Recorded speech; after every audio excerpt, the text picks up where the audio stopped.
அஸ்ஸலாமு அலைக்கும். மீண்டும் மாலை நேரத்துக்கான மிக முக்கியமான சில தகவல்களோடு தான் வந்திருக்கேன். வீடியோவை கடைசி வரைக்கும் பாருங்கள். தெரியாத நண்பர்களுக்கும் மறக்காமல் ஷேர் பண்ணுங்கள். வீடியோ பிடிச்சதா ஒரு லைக் பண்ணுங்கள், சப்ஸ்கிரைப் பண்ணுங்கள். தொடர்ந்தும் மறக்காமல் சப்போர்ட் பண்ணுங்கள். பெல் பட்டனை மறக்காமல் ஹோல் செலக்ட் பண்ணுங்கள். அப்போ தான் நான் போடுற ஒவ்வொரு தகவலும் உங்களுக்கு நோட்டிஃபிகேஷன் மூலம் கிடைக்கும். இது மாலை நேரத்துக்கான செய்தி.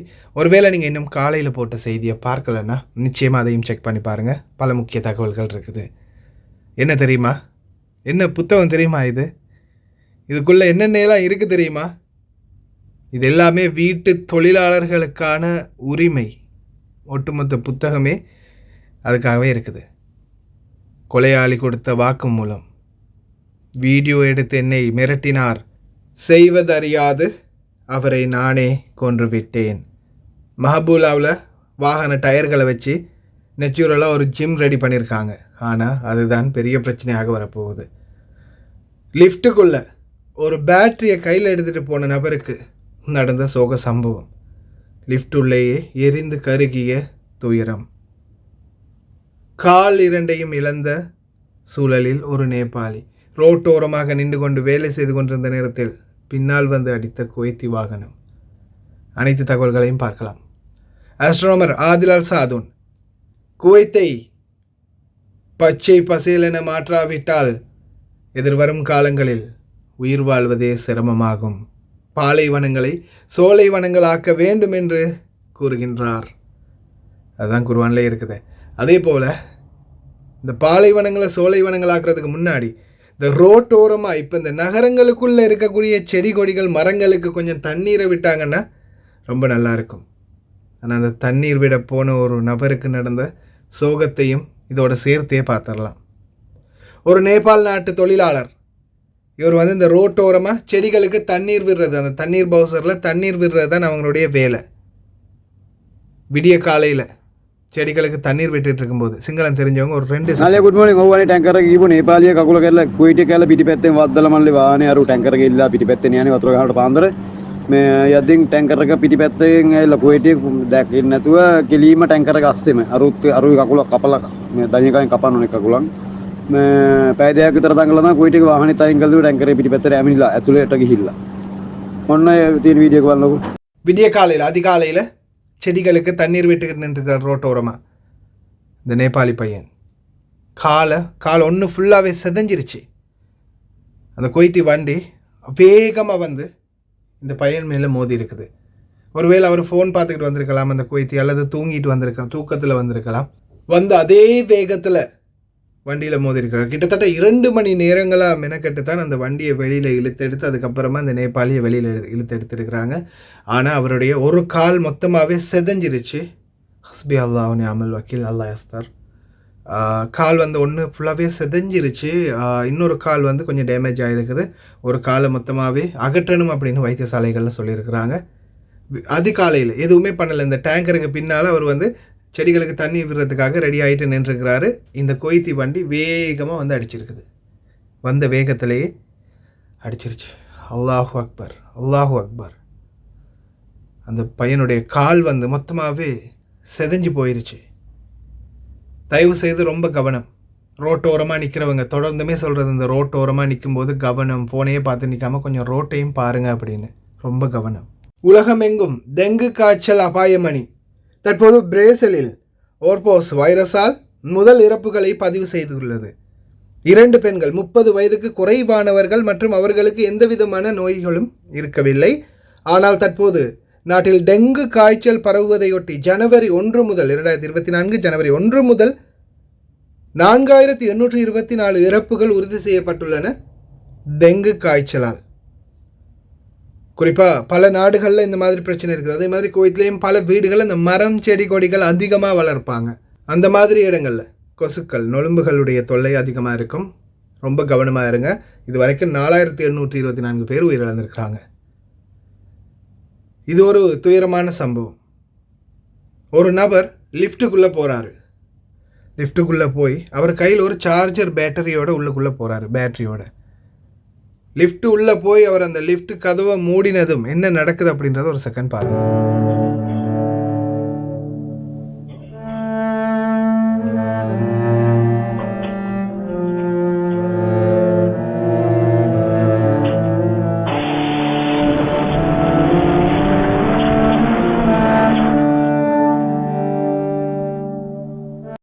ஒரு சார்ஜர் பேட்டரி ஒன்றோட ஒரு நபர் லிஃப்ட்டுக்குள்ளே ஏறி லிஃப்ட்டு கதவு மூடினதுமே, வெளியிலேயும் 2 பேர் நிற்கிறாங்க லிஃப்ட்டுக்காக வெயிட்டிங்கில். லிஃப்ட்டு வந்து உள்ளே அவர் போனதுமே, லிஃப்ட்டு மூடினதுமே அவர் கையில் இருந்த அந்த பேட்ரி சூடாகி அப்படியே புகை மூட்டமாகி உடனே தீப்பற்றி எரியுது. அந்த விஷுவல் அப்படியே மறைஞ்சு போகும், பார்த்துருப்பீங்க. அது ஃபுல்லாகவே நெருப்பு தணல் தான். அது வீடியோவில் காட்ட முடியாது. நெருப்பு அனல் அப்படியே உள்ளே வந்து பரவி தீ ஃபுல்லாகவே லிஃப்ட் ஃபுல்லாகவே தீ எரிஞ்சிருச்சு. கடைசியில் இப்போ வெளியில் இழுத்து எடுக்கிறாங்க அவருடைய கருகிய சடலத்தை மட்டும்தான். இது வந்து பார்த்திங்கன்னா ஒரு பேட்ரி, ஒரு சார்ஜர் பேட்ரி, எலக்ட்ரிக் பேட்ரி. நம்ம உபயோகிக்கக்கூடிய மொபைல் ஃபோன், பவர் பேங்க், ஏன் சாதாரணமாக காதில் நீங்கள் ஏர்பட்ஸ் பாவிக்கிறீங்க இல்லையா? இப்போ இன்றைக்கி நிறைய பேர் உலகளாவிய ரீதியில் எல்லாருமே, சாதாரணமாக வயதானவர்கள்லேருந்து சிறுவர்கள்லேருந்து பெரியவர்கள்லேருந்து எல்லாருமே இன்றைக்கி சின்ன சின்ன குழந்தைகள் கூட ஏர்பட்ஸ் தான் பாவிக்கிறாங்க. ஹெட்ஃபோன் இதை வந்து என்ன செய்கிறாங்க, சார்ஜரில் போட்டுறது பாவிக்கிறது ஃபுல்லாகவே. சிலர் வந்து தூங்கும்போது கூட இந்த ஏர்பட்ஸோடையே தூங்குவாங்க, சிலர் ஃபோன்லேயே தூங்குறது, சிலர் வந்து சார்ஜரில் போட்ட ஃபோனை பக்கத்தில் தலைமாட்டிலே வச்சுட்டு தூங்குறது. இந்த எலக்ட்ரிக் உபகரணங்கள், மின்சார உபகரணங்கள் எந்த அளவு ஆபத்தானது அப்படின்றத நீங்கள் இந்த வீடியோவிலே பார்த்துருப்பீங்க. சாதாரணமான ஒரு பேட்ரி, ஒரு சின்ன பேட்ரி, ஒரு 2 கிலோ சைஸ் கூட இல்லை, அது வெடித்ததால் அவர் மொத்தமாகவே கருகிட்டார்.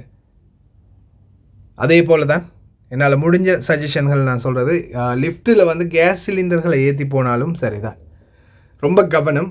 அதே மாதிரி கேஸ் சிலிண்டர்களோ அல்லது எலக்ட்ரிக் பொருட்களோ அந்த மாதிரி ஏதாவது பொருட்களோ நீங்கள் லிஃப்ட்டில் கொண்டு போகும்போது முடியுமா இருந்தால், ரொம்ப தூரம் இல்லைன்னா லிஃப்ட்டில் அதை வச்சு மேலே லிஃப்ட்டுக்கு அனுப்பிட்டு, மேலே அனுப்ப வேண்டியதோ கீழே அனுப்ப வேண்டியதோ அது லிஃப்ட்டில் அனுப்பிட்டு முடிஞ்சால் படிக்கட்டால் போங்க. இல்லையா மேலுக்கு கீழுக்கு ஒருத்தர் நின்று கொண்டீங்கன்னா இங்கேருந்து கீழே இருந்து அனுப்பினா மேலேருந்து ஒருத்தரை ரிசீவ் பண்ணுற மாதிரி சரி முயற்சி பண்ணுங்கள். எல்லாரையும் இல்லாமல் இறைவன் பாதுகாக்கட்டும். ஃபர்வானியா கொலை வழக்கில் திடீர் திருப்பம், அதிர்ச்சியான வாக்குமூலத்தை அளித்தார் கொலையாளி. ஃபர்வானியா பகுதியில் இந்திய நாட்டைச் சேர்ந்த ஒருவர் கொல்லப்பட்டிருந்ததாக தெரிவிச்சிருந்தாங்க. இதில் வந்து இந்திய நாட்டவர் அப்படின்னு சொல்லியிருந்தாங்க, ஒரு சில நியூஸ்களில் ஆசிய நாட்டவர் அப்படின்னு சொல்லியிருந்தாங்க. சரி, நம்ம ஆசிய நாட்டவர்னே சொல்லலாம். ஆசிய நாட்டவர் ஒருவர் தன்னுடைய அதே தேசத்தைச் சேர்ந்த ஒருவரை கற்றியால் பல முறை குத்தி வந்து கொண்டிருக்கிறாங்க.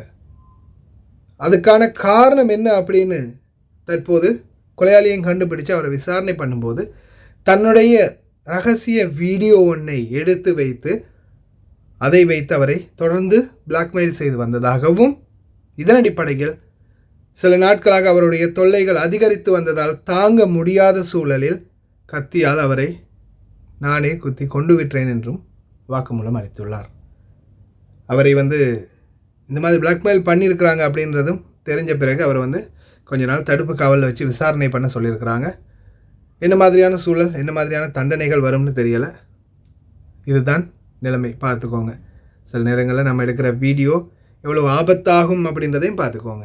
அதே மாதிரி தான் இப்போ ரீசெண்டாக நான் ஒரு வீடியோ போட்டிருப்பேன். 2-3 பங்களாதேஷ் நாட்டவர்கள் ஒன்று சேர்ந்து வீடியோ ஒன்று போட்டிருந்தாங்க. பாபா வந்து அடிக்கிற மாதிரி, பாபா டிக்கெட்டுக்கு பணம் கொடுக்காம போகிற மாதிரி அவங்களே ஆக்ட் பண்ணியிருந்தாங்க. இதுக்கும் வந்து பார்த்திங்கன்னா பலரும் பொதுநல வழக்கு தாக்கல் பண்ணியிருக்காங்க அவங்களுக்கு எதிராக. இது எங்களை வந்து இன்ஸ்டால் பண்ணுற மாதிரி இருக்குது, எங்கள் எல்லாருமே இந்த மாதிரி தப்பு செய்கிறதில்ல, அப்போ எல்லா குவைத்திகளையும் வந்து அவங்க கேவலப்படுத்துகிறாங்க அப்படின்னு வழக்கு போட்டிருக்கிறாங்க.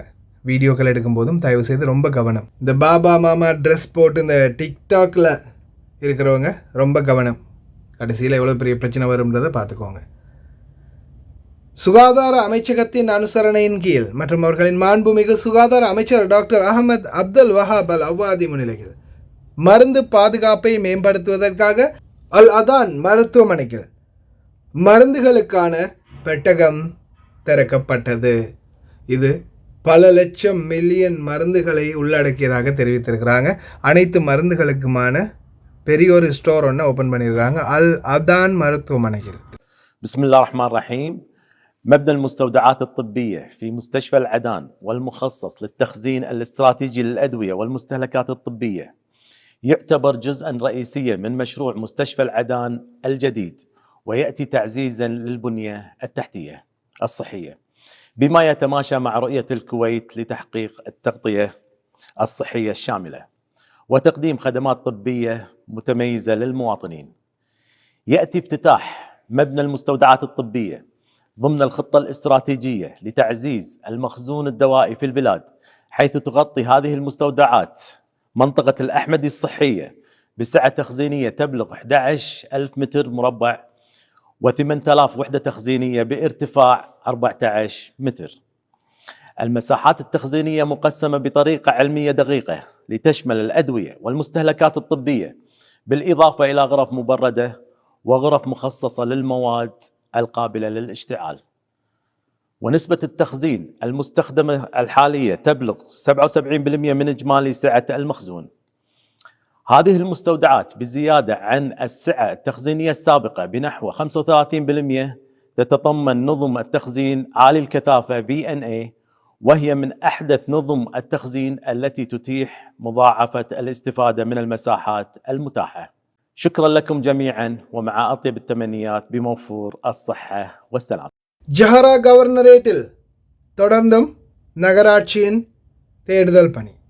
46 விதிமீறல்கள், கட்டட விதிமீறல்கள் பதிவு செய்யப்பட்டுள்ளது மற்றும் 358 எச்சரிக்கைகள் வெளியிடப்பட்டுள்ளன.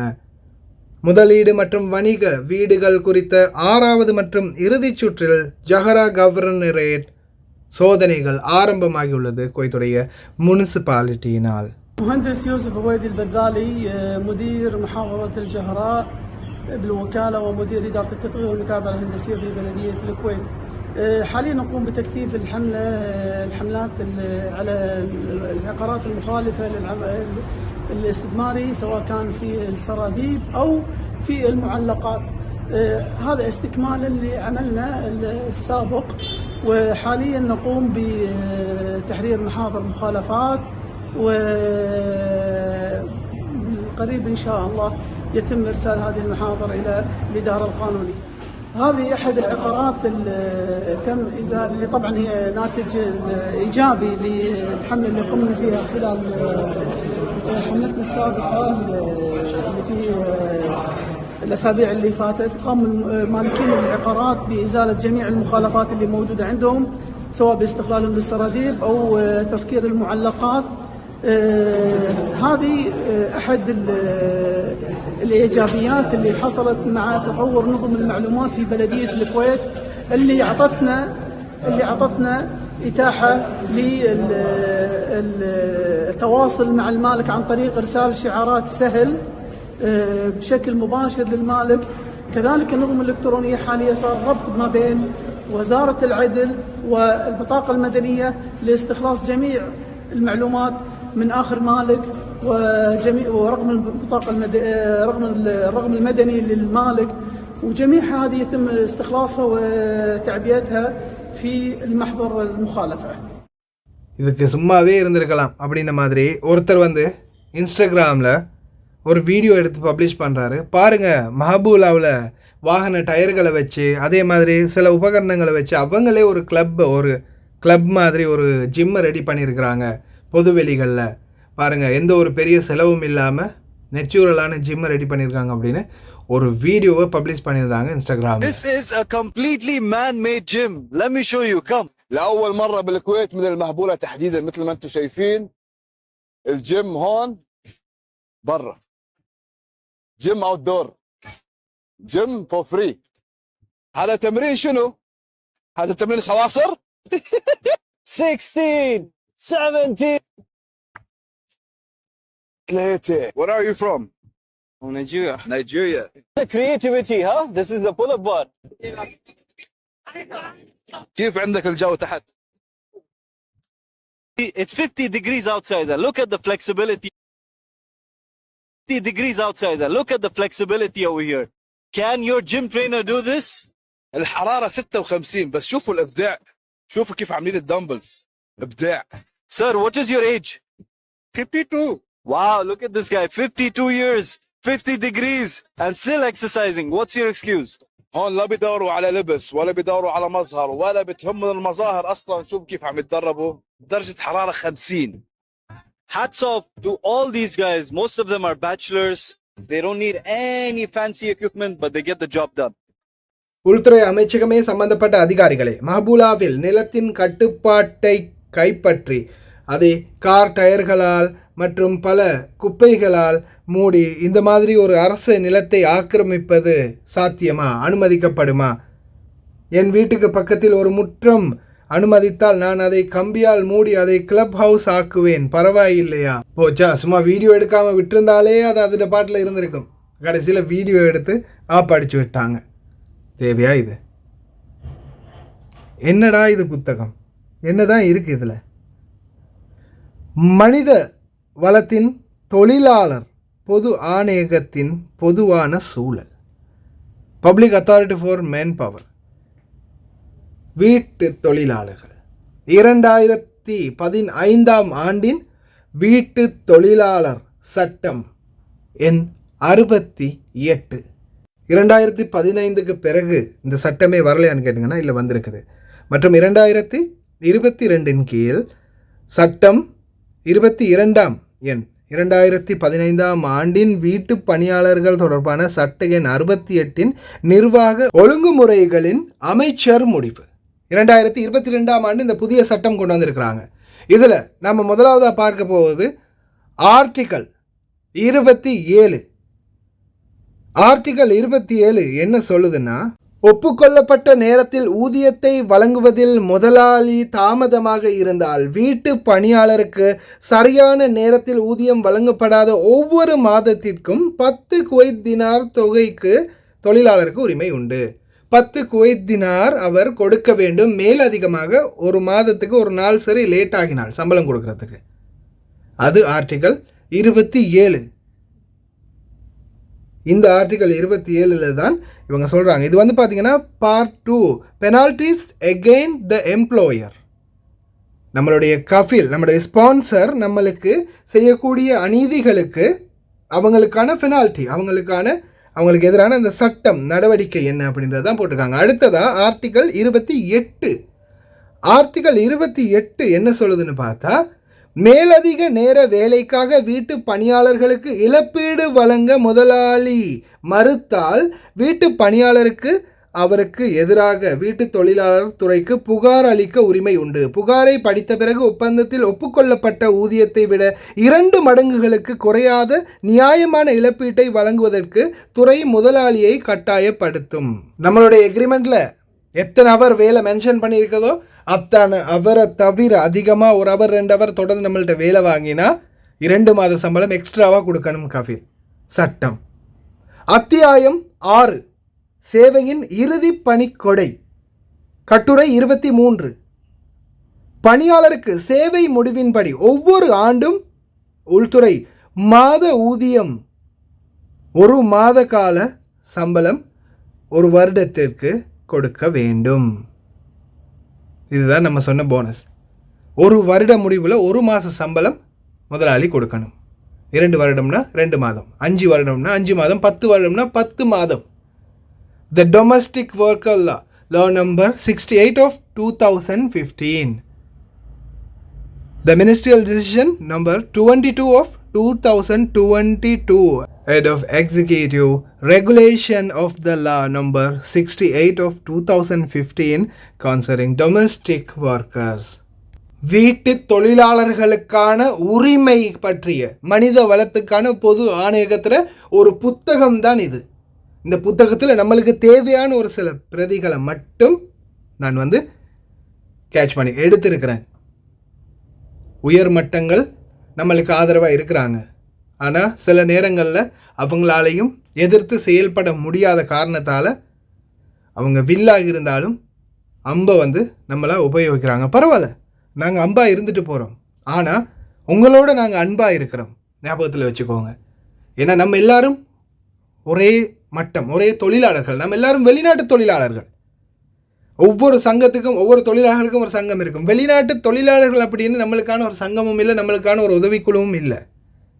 இருக்கிறாங்க சும்மா பேருக்கு. அந்த மையம், இந்த மையம், அந்த சேவை, இந்த சேவை, அந்த ரசிகர் மண்டம் எல்லாம் திருட்டு பாயிலு. எல்லாமே நம்மள்கிட்ட இருந்து ஏதாவது ஒன்று கறக்கிறதுக்காக தான் வர்றாங்க. ஒரு உதவியை செஞ்சுட்டு நம்மளை வச்சு இன்னும் 10 பேர்கிட்ட சம்பாதிக்கிறவங்க தான் வர்றாங்க. நம்மளுக்காகன்னு செயல்பட யாரும் இல்லை. அதே போல் இப்போ நான் இன்னொரு முக்கியமான கேள்வி உங்கள்கிட்ட முன்வைக்க போகிறேன். நீங்கள் இன்சூரன்ஸ் அப்படின்னு ஒன்று கட்டிட்டு வாரீங்க தானே இந்த நாட்டுக்கு, பீரோ, ஃபாரின் மினிஸ்ட்ரியில் பீரோ கட்டிட்டு வாரீங்க. அந்த பீரோவில் என்ன லாபம் இருக்குது உங்களுக்கு? அதால் எவ்வளோ பெரிய பெரிய உதவிகள், எவ்வளோ பெரிய பெரிய பிரயோஜனங்கள் உங்களுக்கு இருக்குதுன்னு தெரியுமா?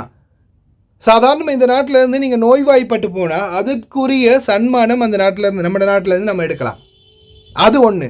அடுத்தது, இந்த நாட்டிலேருந்து நம்ம ஏதாவது ஒரு காயம் அடைந்தோ கைகால் உடைந்தோ போனால் நம்மளுடைய வாழ்வாதாரத்துக்கு மினிஸ்ட்ரி பீரோ வந்து, ஃபாரின் மினிஸ்ட்ரி பீரோ வந்து நம்மளுக்கு ஒரு உதவித்தொகை வழங்கணும். அது ஒன்று. அதே மாதிரி வாழ்வாதாரம், வெளிநாட்டிலிருந்து போன பிறகு திருப்பி வெளிநாட்டுக்கு போக முடியலைன்னா நம்மளுக்கு ஒரு தொழில் முயற்சிக்கான ஒரு வாழ்வாதாரம் வழங்கணும். இந்த மாதிரி பீரோ, ஃபாரின் மினிஸ்ட்ரி பீரோ கட்டிட்டு வந்த எத்தனை பேர் இன்றைக்கி நீங்கள் உங்களுடைய நிலைமைகளை சரி செஞ்சுருக்கீங்க? இந்த வெளிநாடுகளில் இருந்து போய் எத்தனையோ பேர் இன்றைக்கி நாட்டில் கஷ்டப்படுறாங்க, வேறொரு நாட்டுக்கு போக முடியலை. அப்படி இருக்கிறவங்களுக்கு எத்தனை பேருக்கு இந்த சான்ஸ், இந்த உதவி கிடைச்சிருக்குது? இதை கேட்டால் யாருக்கிட்டையுமே பதில் இருக்காது. நாட்டுக்கு போனோம், அதுக்கு பிறகு எங்கேயாவது ஒரு இடத்துல வேலை பார்க்குறோம், அவ்வளவுதான். வெளிநாடு தொழிலாளர்களுக்கான உரிமைகள் எங்குமே கிடைக்கல. அதற்கான முயற்சிகள் தான் இப்போ நடந்துக்கிட்டு இருக்குது. இன்ஷா அல்லாஹ் விரைவில் அதுக்குரிய முயற்சிகள் எடுப்போம். அதே மாதிரி ஆங்கிலம் தெரிந்தவர்கள் தொழிலாளர்களுடைய சட்டங்களை பற்றி ஒரு குறிப்பே இருக்குது, பாருங்கள்.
இவை அனைத்துமே காதிம் ஷூன் 2 தொழிலாளர்களுக்குமான உரிமைகள்.